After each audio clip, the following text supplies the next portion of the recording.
travailler Hippolyte et Phèdre dans un même mouvement appartient à une réflexion qui est la mienne depuis très longtemps sur la langue française, c'est-à-dire l'opposition qu'il peut y avoir entre le XVIe et le XVIIe siècle. Au XVIe siècle, après la Pléiade, après défense et illustration de la langue française, après une dimension déclarative, on organise la langue française à un niveau national, pré-national, hein, puisqu'il n'est pas question de nation à ce moment-là, mais de royaume. Et puis ensuite, au XVIIe, on la réorganise encore une deuxième fois avec la création de l'Académie française. Donc, que ce soit l'Hippolyte de Garnier ou la Phèdre de Racine, les deux œuvres ont regard, c'est-à-dire une évolution de la langue. Et l'inspiration grecque chez les deux.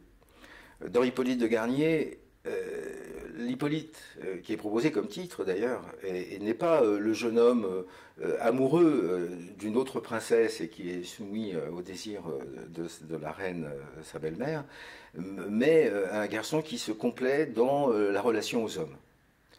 C'est-à-dire s'organise totalement en dehors de la société des femmes.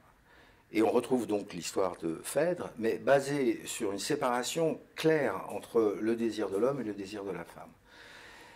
Dans l'Hippolyte de Garnier, Thésée est parti aux enfers chercher son ami, il est donc absent, et Phèdre avoue très clairement à une confidente qui est sa nourrice son désir charnel pour Hippolyte, un désir dont elle assume le désordre.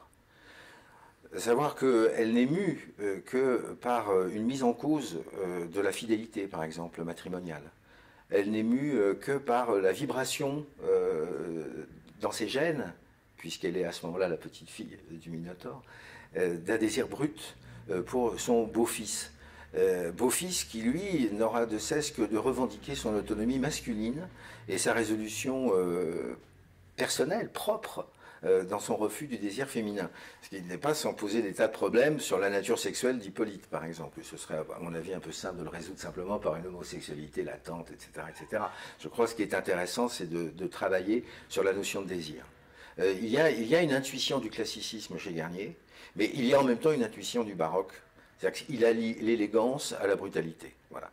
Pour moi, c'est un des sommets de la langue française. C'est une œuvre qui demande à être découverte vraiment incessamment et rapidement, parce qu'il y a un manque de ce point de vue-là, et qui propose aux acteurs un épanouissement de jeu qui est l'équilibre que l'on peut toujours rêver, c'est-à-dire entre l'exagération des sens et la violence des sens appliqués, le désir. Je pense que parmi les spectateurs qui viendront, d'aucuns n'auront jamais entendu Garnier, ce qui fait la langue contemporaine, puisqu'elle est inouïe. Et ce qui est inouï contemporain, puisqu'on le découvre dans le moment de la contemporanéité de la programmation.